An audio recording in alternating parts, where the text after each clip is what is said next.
Hermanos, quiero invitarle a que abra su Biblia nuevamente el libro de Filipenses, en el capítulo 2, para continuar con la serie de Filipenses.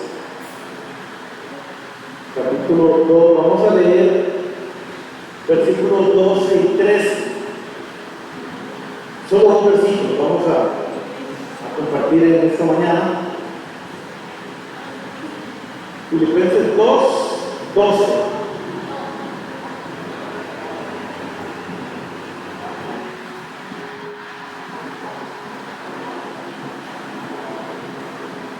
Amén. ¿Lo tenemos?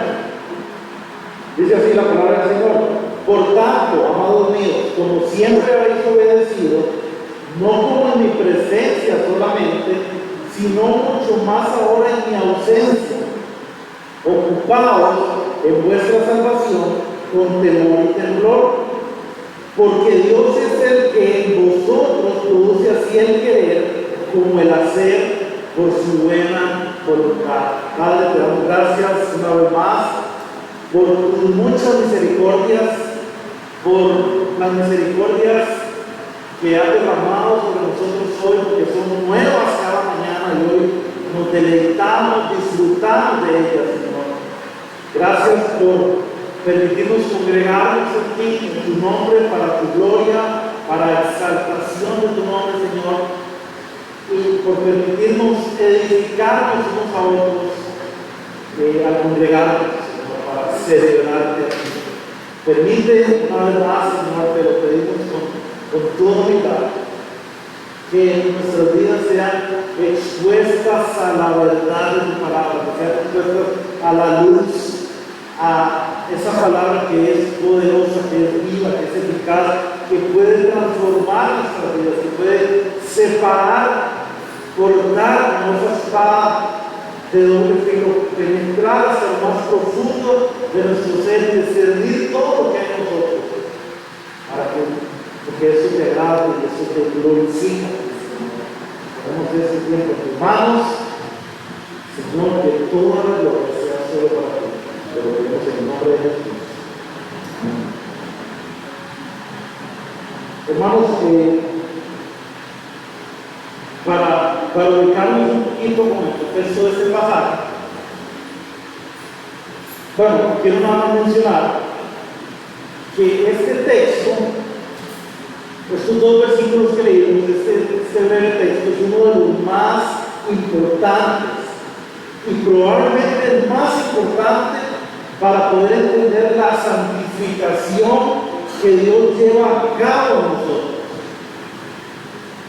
Bueno, solamente por inspiración de Dios, Pablo pudo haber puesto tanto contenido en tan pocas palabras y de una forma tan clara acerca de lo que es nuestra santificación. Pablo nos presenta este texto como un tratado teológico, otra vez como lo mencionamos las semanas anteriores, cuando hablamos de la humillación de Cristo, de la exaltación de Cristo, en el texto anterior que compartimos, que es un pasaje de enorme contenido teológico. Sin embargo, Pablo lo agrega en una carta, una sencilla carta, podríamos decir, que exalta el gozo del cristiano. Uno pudiera esperar encontrarlo en cartas más pesadas, teológicamente hablando, como la carta de los Romanos, la carta de los Hebreos. Sin embargo, Pablo decide, por inspiración divina, incluirla en esta carta a los Filipenses. Este texto que leímos, que recién leímos, de igual forma, Pablo no lo presenta acá como un tratado teológico, sino como algo práctico, algo que debiera cambiar completamente la forma en que, en el caso de los filipenses, habían comenzado a dividirse, habían conflictos, habían roces, y Pablo trae esta enseñanza para ayudarlos a entender a los hermanos filipenses y ayudarlos a entender a nosotros que esta es una forma práctica de poder vivir en unidad, vivir en armonía, vivir poder sobrellevar los conflictos, los roces, diferencias que a veces existen entre nosotros. Este texto Pablo lo agrega aquí, en esta carta, en este segmento de la carta, como una respuesta a las noticias de lo que él ha escuchado, a aquellas noticias, de aquellas cosas que él ha recibido, que él ha escuchado, que están ocurriendo en Filipo.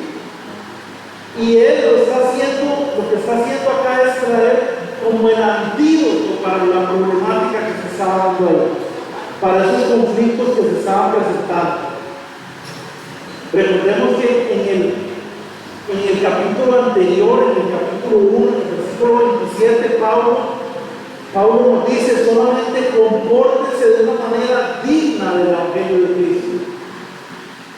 Entonces, a continuación, en el capítulo 2, Pablo ofrece el modelo de la humillación de Cristo, que lo estudiamos hace un par de semanas, ¿se acuerdan? Pablo ofrece ese modelo, nos pone a Cristo como ejemplo, la humillación de Cristo, de una forma en que nosotros podamos lograr eso, vivir de una forma digna de nuestro llamado. Él nos dice acá que usted y yo debemos vivir dignamente conforme al llamado que hemos recibido. Y entonces nos pone el ejemplo de la humillación de Cristo, de forma que podamos vivir de la forma en que el Señor nos está llamando a vivir. Y además nos pone el modelo de la exaltación de Jesús sentado a la diestra del Padre como la garantía de que ciertamente podemos vivir esa vida a la que nos llamamos. No por nuestro mérito, por el mérito de Cristo en la cruz. Amén. Por Pablo está diciendo, hermanos, así como Cristo tuvo esa actitud, así como Cristo tuvo ese sentir, así como Cristo se humilló a sí mismo, imítenlo a Él, háganlo como que Él, piensen en los demás a su alrededor como superiores a ustedes mismos, piensen primeramente en las necesidades de los demás antes que en las suyas propias. Imiten a Cristo en eso, es lo que Pablo dice. Y de igual forma, la exaltación posterior de Cristo, como el Padre, por la obediencia de su Hijo, Él posteriormente lo exaltó hasta los hombres, devolvió su posición original, porque Él siempre ha estado exaltado hasta los hombres, y el Padre le devuelve todo, la gloria suya. Y eso es una garantía para nosotros de que verdaderamente podemos vivir esa vida que Cristo nos entregó. Amén. Ahora entonces Pablo lo que quiere hacer es conectar directamente la humillación de Cristo, la exaltación de Cristo, con las palabras que acabamos de leer en el texto de hoy.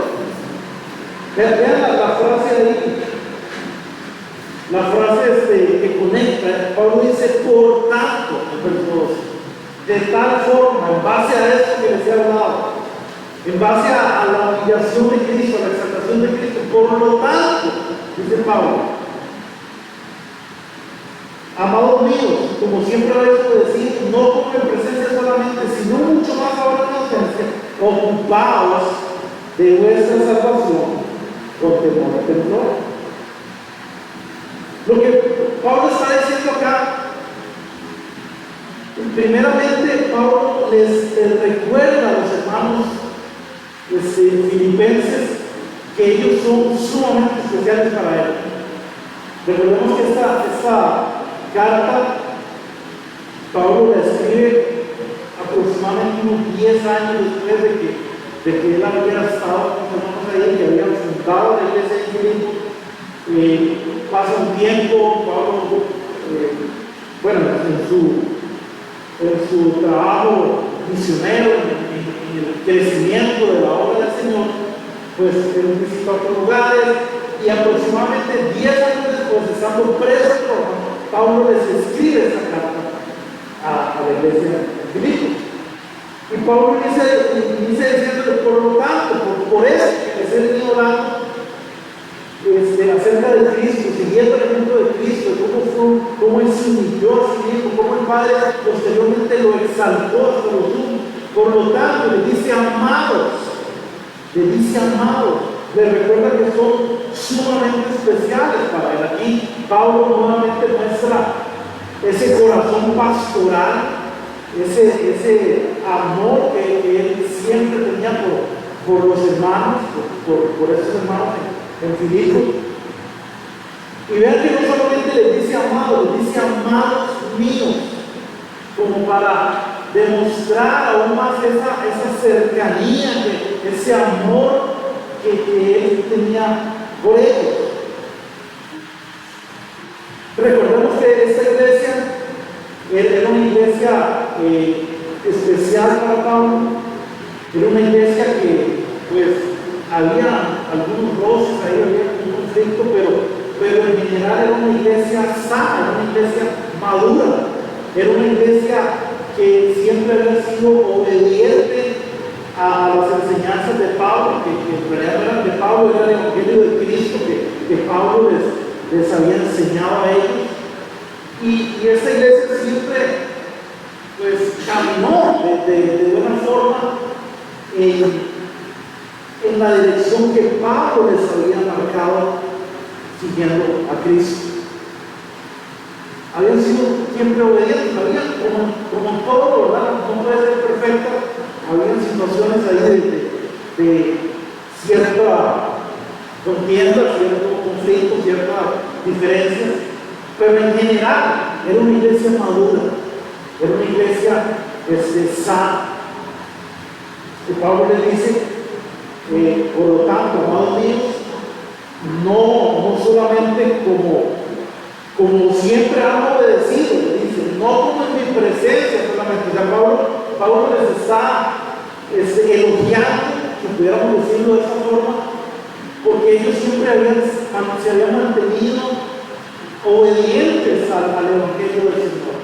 Se habían mantenido firmes, consagrados, buscando la santidad, trabajando en su santidad, buscando ese crecimiento espiritual que ellos sabían que necesitaban. Ellos se habían mantenido, cuando el tiempo que Pablo estuvo con ellos se habían sujetado a las enseñanzas de Pablo, y cuando Pablo ya no estaba, ellos seguían fieles a las enseñanzas de Pablo.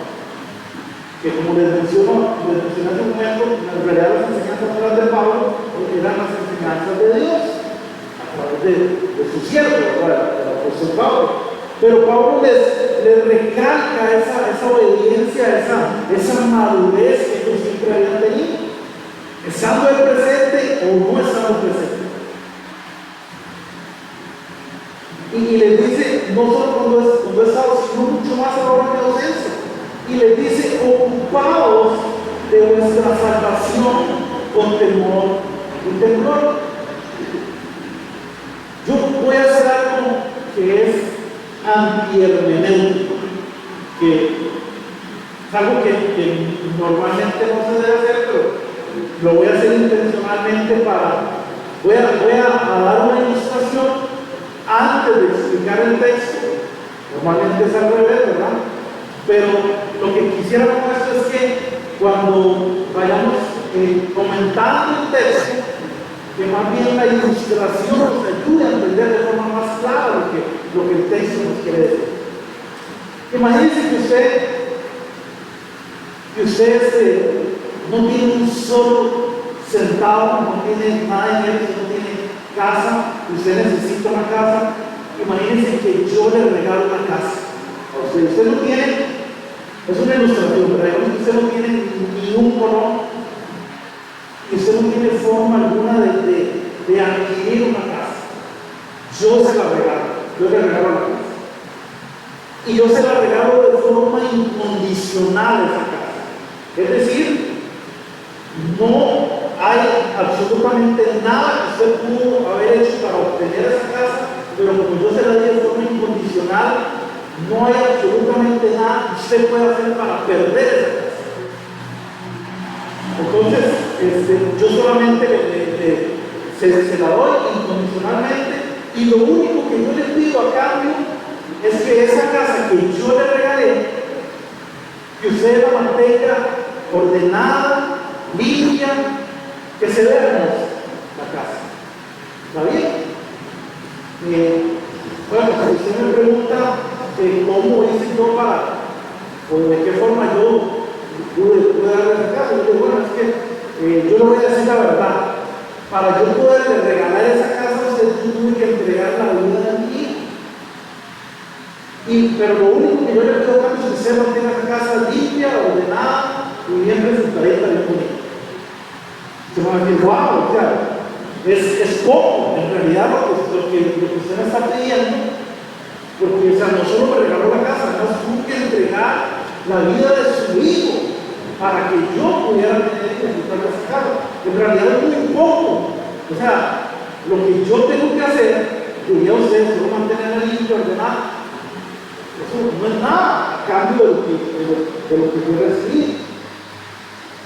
Resulta que al paso de los días, al paso del tiempo, ya la casa empieza a empolvar, empieza a ensuciar, empieza a haber cierto desorden,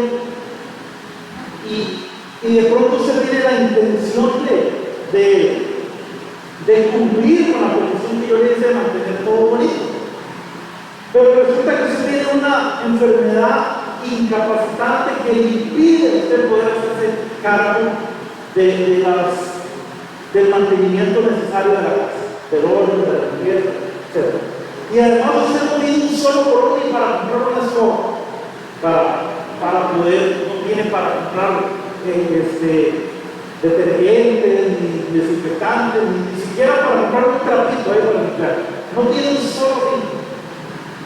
Yo me entero de esa situación, entonces yo tengo la cura para esa enfermedad que usted tiene, ya usted recupera su fuerza, la energía, se revitaliza, y yo le doy todo lo que usted necesita, todos los utensilios de limpieza, todos los utensilios de limpieza, una escalera, una aspiradora, todo, absolutamente todo lo que usted necesita para poder mantener la casa limpia, ordenada, bonita.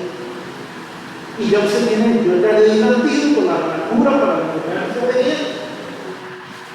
De modo que usted ya no va a tener ninguna excusa para no mantener la casa limpia y ordenada y bonita. ¿Cierto? Bueno, eso es justamente lo que Pablo está tratando de ayudarnos a entender en este texto. Pablo nos está diciendo: ocúpense en su salvación con temor y temblor. Esta frase, ocúpense en su salvación, primero les voy a decir lo que no quiere decir. No quiere decir esfuércense para ganar, no es eso, porque sabemos que la salvación es por gracia. No hay absolutamente nada que usted y yo podamos hacer para ganar, ni nada, porque es del Señor la salvación.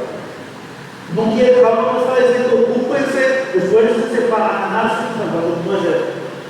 No está diciendo tampoco esfuércense para no perder, tampoco está diciendo eso, como que si pudiéramos perder algo, que es el regalo es incondicional, no hay nada que usted pudiera hacer para perder eso. Pablo tampoco está diciendo acá búsquela. No, o sea, no le está hablando a inconversos, le está hablando a creyentes. Porque recuerden que el Cristo le dice amados míos, les está hablando de hermanos en Cristo. Y ya han recibido la salvación. Pablo no está diciendo ninguna de esas cosas. Lo que Pablo está diciendo acá es que, a ver, de pronto las traducciones al español no reflejan tal vez tan directamente lo que el autor nos quiere transmitir acá. La idea acá es, bueno, ni siquiera en el original en griego, incluso las versiones en inglés usan una palabra ahí compuesta que dice work out, que para los que hablamos inglés,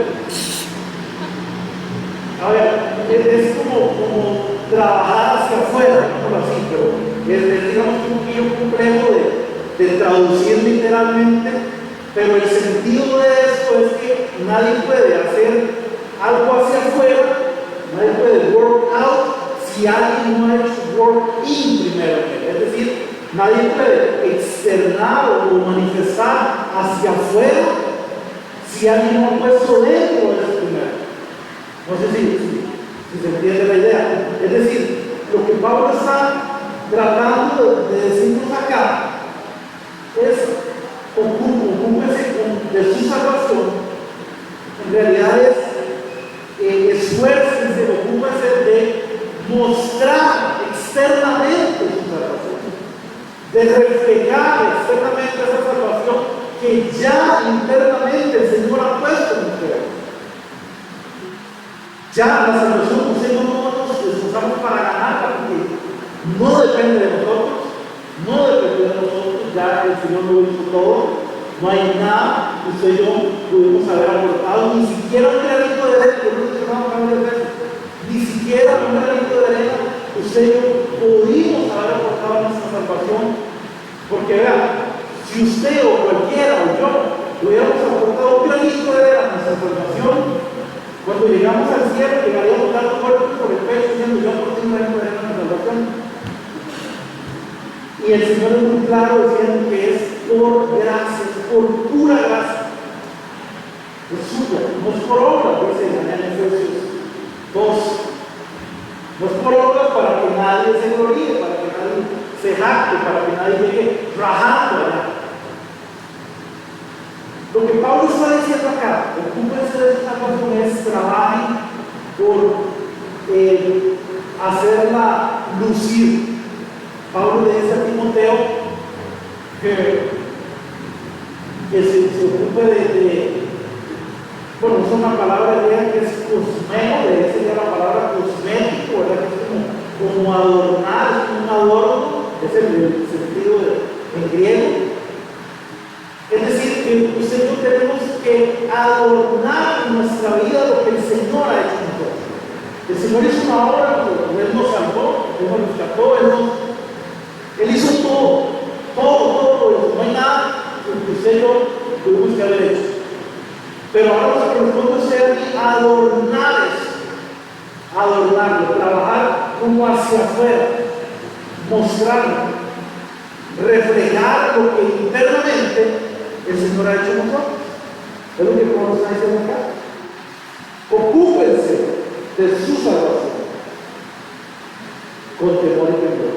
Es como que, vamos a ver, digamos que la salvación, para entender la doctrina de la salvación, tendríamos que ponernos las gafas 3D. ¿Usted ha ido al cine a ver una película en 3D? Yo tampoco. Bueno, no. Pero me han contado. Yo no sé si usted ha intentado ver una película 3D sin las gafas 3D, no se entiende nada. No se entiende. Entonces, nos vamos a poner a las guías 3D para entender eso. Es decir, la salvación, digámoslo así, podríamos decir que está en 3 dimensiones, o en 3 tiempos. Podríamos decir que hay una salvación pasada, una salvación presente y una salvación futura. Voy a decirlo de esta forma. En la salvación pasada no tuvimos absolutamente nada que ver en eso, porque el Señor lo hizo todo. Dice su palabra que Él nos escogió desde antes de la fundación del mundo, desde la eternidad. Él ya pensó en usted, pensó en mí, ya nos había elegido soberanamente, ya había hecho todo, ya todo estaba hecho.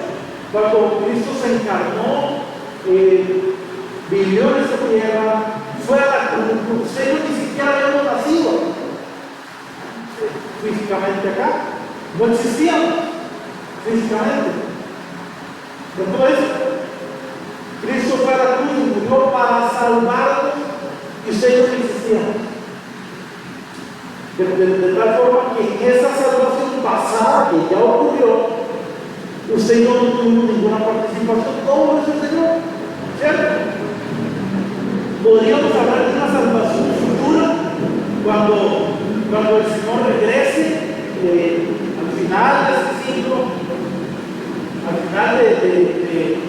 esta era, y el Señor venga nuevamente y viene a derrotar a sus enemigos, a juzgar a las naciones, y finalmente Él vendrá a imponer su reino. Podríamos decir que seremos salvados en aquel día, que el Señor finalmente derrote a nuestros enemigos, que cumpla completamente lo que está escrito. En esa salvación futura, digamos así, usted y yo no tenemos nada que hacer ahí, seremos simplemente espectadores, simplemente nos vamos a maravillar del poder, de la grandeza de nuestro Señor. Pero solamente vamos a ser espectadores, no vamos a tener ninguna participación, porque Él es el que va a hacer todo. Usted y yo no le vamos a ayudar en nada, ni podemos ayudar. Pero podríamos hablar de una salvación presente, que es lo que se conoce como la doctrina de la santificación. La santificación es lo que, es lo que Dios está haciendo. En la doctrina de la santificación, Dios está haciendo lo que ya declaró que somos. Él ya nos declaró justos, nos declaró santos. Ya Él nos dio a Cristo y con Él todas las cosas. Ya no hay nada que usted y yo podamos esperar mañana que Dios nos dé, porque ya todo lo tenemos en Cristo. Amén. Pero en el alma todavía está todo por hacer. Ya todo, cuando Cristo murió en la cruz y Él en su último aliento de vida, Él exclamó al Padre, dice: Padre, consumado es. Ya todo está hecho, ya no hace falta hacer nada, ya todo está completado, ya no hay nada más por hacer.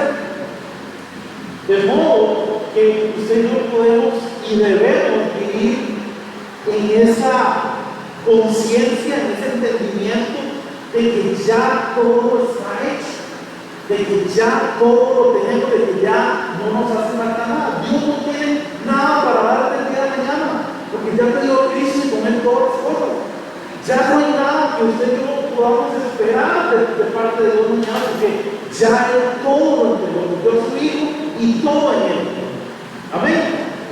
Pero la santificación es ese proceso diario, constante, en el que Dios sigue trabajando en nosotros, sigue trabajando en nuestra alma, en el que Él está haciendo lo que ya Él dijo que somos, lo que ya Él declaró que usted y nosotros Él lo está haciendo.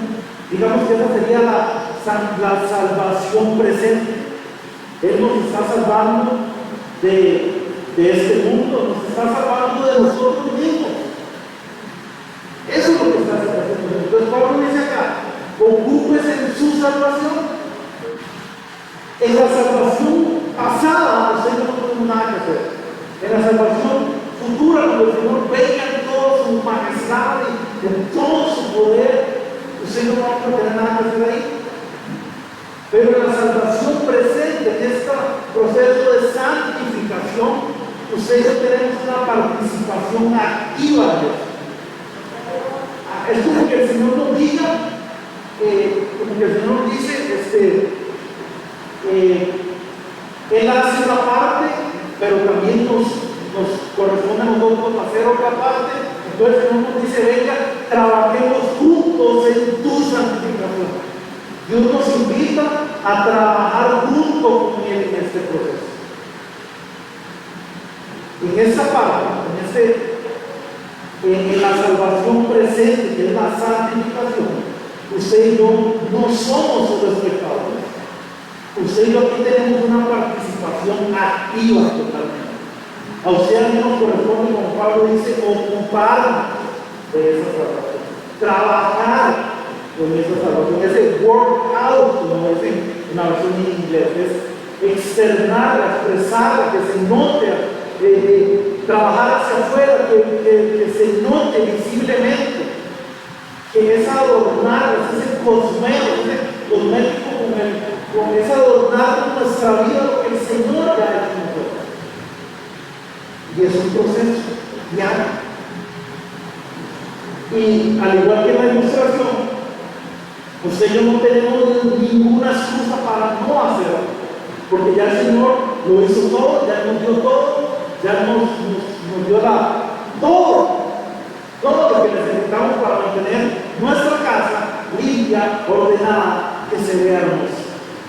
Porque con eso el Padre es glorificado, el Hijo es glorificado. Y no tenemos ninguna excusa, no hay ningún argumento que usted y yo podamos incluir, no hay ningún argumento que pudiéramos presentar para no estar ocupándonos en este proceso de santificación que el Señor está hablando de nosotros, pero que también usted y yo tenemos que estar trabajando nosotros. Eso le da la gloria al Padre. Imagínense que usted tiene un terreno, terrenito ahí, pero está descuidado, está todo charralado, hay maleza por todos lados, está hecho un desastre.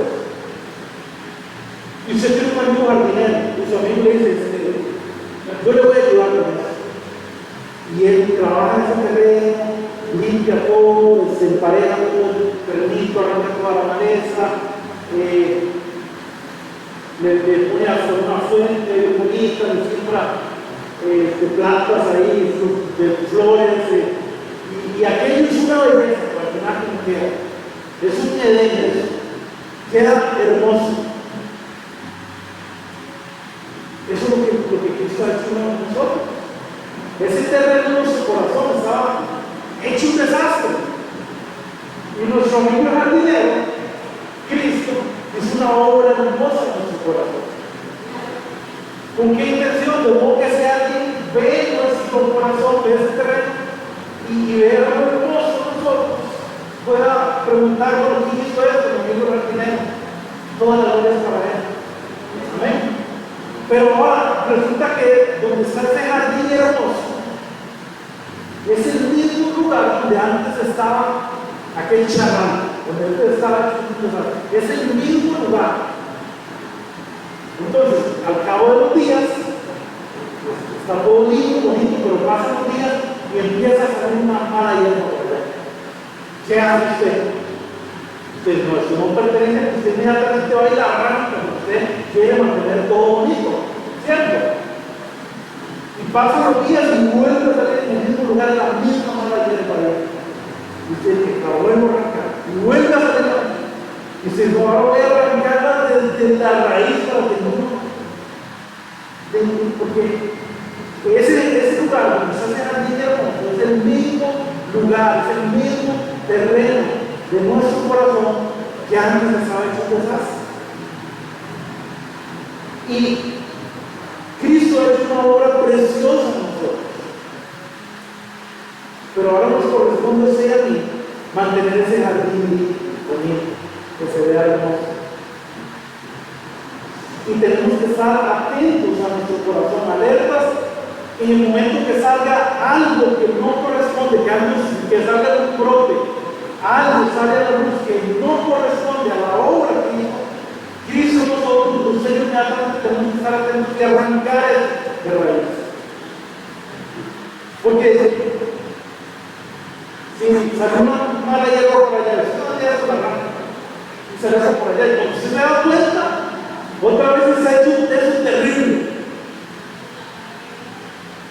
Y cada vez, entre más se empeore, más nos va a pasar otra vez con él, manos a la obra y empezar a trabajar nuevamente con el jardín. Es como cuando usted, digamos que usted tiene un nietito, o un sobrinito, lo que sea, pequeñito, y usted viene, porque usted estaba haciendo oficio en mi casa, viene a trabajar, usted viene todo sucio. Y ese nietito, ese sobrinito suyo, estaba jugando con la misma feria, todo marmelado y todo sucio, y usted llega allá a visitarlo, y él se alegra al verlo venir corriendo y se le tira encima a usted, que viene embarregado, porque usted está sucio, usted no le importa, usted lo abraza y juega con él, porque usted ya está sucio. Pero imagínense esa misma escena pero usted va para una boda y usted viene vestido pero súper elegante, impecable, y ese niño, esa niña viene corriendo, pero viene todo sucio, ¿usted qué hace? Usted no lo va a dejar que lo abrace, por más que usted lo haga, porque le va a ensuciar. Usted está impecable, usted está limpio, ¿cierto? De igual forma, hermanos,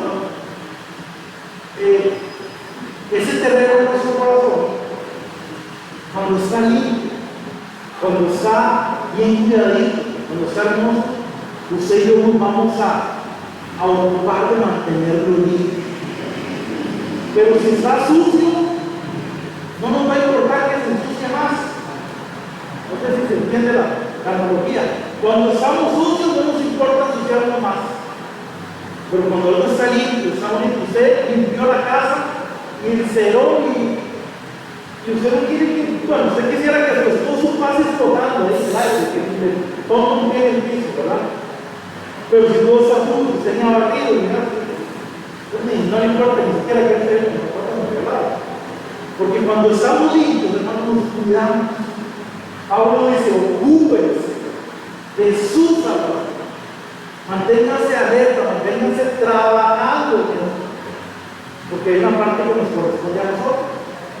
Dios ya hizo su parte, pero eso nos toca a nosotros estar pendientes de él. Ahora, Él sigue trabajando en nosotros, Él sabe que nosotros somos débiles, Él sabe que somos totalmente imperfectos, que nuestra naturaleza es una naturaleza caída, corrompida por el pecado, y que por nosotros mismos no podemos hacer lo que Él nos quiere hacer. No podemos. Por eso es que Él sigue trabajando en esta obra. Leíamos en el capítulo anterior de Filipenses, hace unas semanas atrás, Filipenses 1:6, que Pablo nos recuerda que aquel que empezó la buena obra en nosotros es fiel para completarla. ¿Amén? Aquel que inició la obra no la va a dar incompleta, no nos vamos a quedar a medias. Aquel que ha hecho una obra hermosa en nosotros, Él sigue trabajando, sigue obrando en nuestras vidas hasta el día del Señor, hasta completar a cabalidad esa obra que Él ha iniciado en nosotros. Él sigue trabajando en nosotros, pero usted y yo también tenemos que estar trabajando en nosotros mismos. Cuando Pablo dice, ocúpense en sus salvación, dice con temor y temblor. Con temor y temblor, no es que estaba diciendo que estaba muerto de miedo, ¿verdad? No, porque podríamos traducir esa frase con humildad reverente, podríamos decir. Es decir, acuérdense que el contexto del pasaje son los primeros versículos de este mismo capítulo 2, y Pablo está hablando de la humildad que usted y yo debemos tener. Está diciendo que está resaltando la importancia de la unidad en el cuerpo de Cristo, y además da cuál es la clave para lograr esa unidad y para mantenerse. Y dice cuál es. En el verso 3 del capítulo 2 dice que cada uno de nosotros debemos considerar a los demás como superiores a nosotros mismos. No mirando cada uno solamente por lo suyo, sino además por lo de los demás. Pablo está enfatizando el hecho del punto de la humildad, y luego habla de la humillación de Cristo. Dice, haya pues de nosotros ese sentir que hubo en Cristo Jesús. Es decir, cuando Pablo dice que nosotros tenemos que ocuparnos de nuestras salvación con temor y temblor, con humildad reverente, es decir,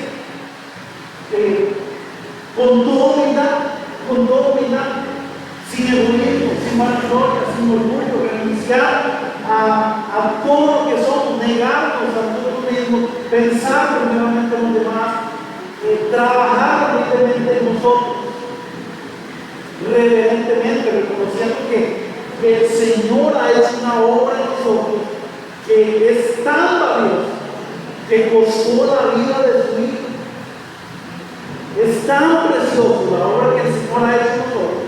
que costó la vida del Hijo de Dios. Imagínense. Entonces Pablo dice: tengan reverencia, que vivan dignamente conforme al llamado que ustedes han recibido. Hace unas semanas lo comenté, voy a explicarlo nuevamente. Esa palabra que Pablo usa ahí, dignamente, en Efesios 4:1 lo menciona también, dice: vivan dignamente conforme al llamado que han recibido. Dignamente hace referencia a una balanza de peso. Se imagina una balanza, ¿verdad?, que tiene peso en ambos lados. Se hace referencia a una balanza de peso que está totalmente equilibrada. Es decir, lo que Pablo está diciendo aquí es que vivan de tal forma que el peso de esa vida sea equiparada, sea congruente con el peso del llamado que ustedes han recibido. Es decir, nos está diciendo: no podemos vivir vidas tan ligeras que no compensen, que no concuerden con el peso de ese llamado. Vivan de acuerdo que sus vidas pesen, que sus vidas tengan la firmeza, la congruencia, el peso del llamado que han recibido. Es lo que Pablo está diciendo acá. Cuando dice: ocúpense su salvación a ese nivel de humildad, de reverencia, de temor, de compromiso, de todo. Y además, agrega el verso 13: porque Dios es el que produce en vosotros así el querer como el hacer. Él es el que produce en vosotros. Cuando usted y yo pecamos, cuando cualquier cristiano peca, se siente mal, nos sentimos mal.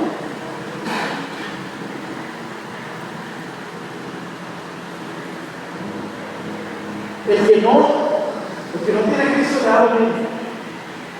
Pero los que estamos en Cristo, los que somos de Cristo, cuando le fallamos a Él nos sentimos mal. Y nos arrepentimos, ¿verdad?, del error que hemos cometido. Ese arrepentimiento es un don de gracia. Ese arrepentimiento lo da Dios. Es decir, yo no me puedo arrepentir de mis pecados si Dios no me pone el arrepentimiento, porque es un don de gracia. Pablo dice acá que Dios es el que pone en nosotros el querer como el hacer. Si Dios no me da el arrepentimiento, yo no me puedo arrepentir. Ahora, podríamos preguntarnos: bueno, entonces, el Dios que me da el arrepentimiento, yo tengo que arrepentir. No, las dos cosas. Porque acuérdense que es un trabajo en conjunto, que Dios nos invita a colaborar con Él en eso. Dios nos pone el arrepentimiento, pero yo tengo que, yo puedo resistirme al arrepentimiento también. Muchas veces nos ha pasado. Dios nos inquieta, nos incomoda para que nos arrepentamos, y a veces yo endurezco mi corazón y no me quiero arrepentir. Entonces, si Dios no me da el arrepentirme, yo no me puedo arrepentir, pero también yo tengo que con humildad reconocer mi error. Y tengo no tengo que rechazar esa inquietud que Dios está poniendo de arrepentir. Él es el que hace todo. Dios es el que produce el querer como el hacer en nosotros. Es el Señor el que hace todo. La obra es suya, de principio a fin, y Él en su misericordia nos invita a que trabajemos, a que colaboremos con Él en este proceso de santificación. Ese proceso de santificación es en el que el Señor está formando a su Hijo en nosotros. Él está formando el carácter de su Hijo en nosotros. Él está moldeando, está quitando de nosotros todo lo que no es Cristo. Todo lo que no es Cristo, todo lo que no es su Hijo, pero usted y yo tenemos una participación activa en eso. No somos simples espectadores, sino que tenemos que hacer nuestra parte. Y no tenemos ni la menor excusa para no hacerlo. Si no lo hacemos, es porque sencillamente no queremos hacerlo, no es porque no podamos hacerlo. Porque el Señor ya ha provisto todo lo necesario para que usted y yo vivamos de esa forma, conforme al llamado que hemos recibido de Dios. Y finalmente Pablo dice que todo esto Él lo hace, Dios lo hace por su buena voluntad. Por su buena voluntad. Que Dios es el que produce en nosotros el querer como el hacer. Y el propósito de que Dios hace esto es el porqué, la razón por la que Dios hace esto es por su buena voluntad. Hay otra versión que dice, o para cumplir su buena voluntad, para hacer su buena voluntad, para su beneplácito, dice nuestra versión. Es decir, que Dios hace esto para su gloria. Podríamos resumirlo de una forma. Dios está formando a su Hijo en usted y en mí para su gloria. Amén. Porque eso le glorifica a Él. Eso le glorifica a Él. Dios hizo todas las cosas. Todo está hecho en Cristo, por Él y para Él. A veces pensamos que Dios está para nosotros, o que Dios es para nosotros. Y es todo lo contrario. Nosotros somos para Dios. Fuimos creados para darle gloria a Él, para exaltarlo a Él. Y al final toda la obra, todo eso tan asombroso que el Señor hace en nosotros, Él nos escogió, nos salvó, nos redimió, ¿verdad? Hizo todo y sigue obrando en nosotros para su gloria. Amén. Quiero concluir con un pasaje que está en Jesús 2, que es muy conocido. Porque cuando hablamos de todo este proceso de santificación, esto incluye obras. Pero hay dos clases de obras, que Jesús 2 lo menciona. Vamos a leer desde el verso 8, del 8 al 10. Tú no puedes decir, bueno, ¿dónde quedan las obras en esto? Porque Pablo nos está diciendo que hay algo que nosotros tenemos que estar haciendo en este proceso de santificación. Dios ya hizo su parte y hay una parte que nos corresponde a nosotros. O sea, hay algo que tenemos que hacer. Estos son obras, ¿cierto? Pero hay dos clases de obras, digamos, hay obras buenas y obras malas. Vamos a ver lo que dice Pablo en el verso. El verso 2:8. Porque por gracia sois salvos por medio de la fe. Y esto no de vosotros, pues es don de Dios. Todo es de Dios. No por obras, ahí están las malas, no por obras, es decir, no por obras humanas, no por mérito humano, no por obras de la carne, no por nada que usted y yo podamos haber hecho, nadie, porque es por pura gracia lo que Pablo está diciendo acá, no por obras para que nadie se gloríe, porque somos hechura suya, creados en Cristo Jesús para buenas obras. Ahí están las obras, las buenas obras. Estas buenas obras, estas las dispuso Dios. Estas obras son de Dios. Dios las tenía preparadas para que, llegado el momento de nuestra salvación, de nuestra santificación, usted y yo podamos participar, efectuar esas buenas obras, pero no son obras humanas, no son obras por esfuerzo humano, son obras que Dios dispuso para que usted y yo camináramos en esa buena obra, pero son obras divinas. Esa es la diferencia. Pablo nos recuerda acá, ustedes no somos salvos por obras nuestras, pero sí para andar en obras de Dios, en obras que el Señor preparó, en buenas obras, las cuales Dios preparó de antemano para que anduviésemos en ellas. En conclusión, hermanos,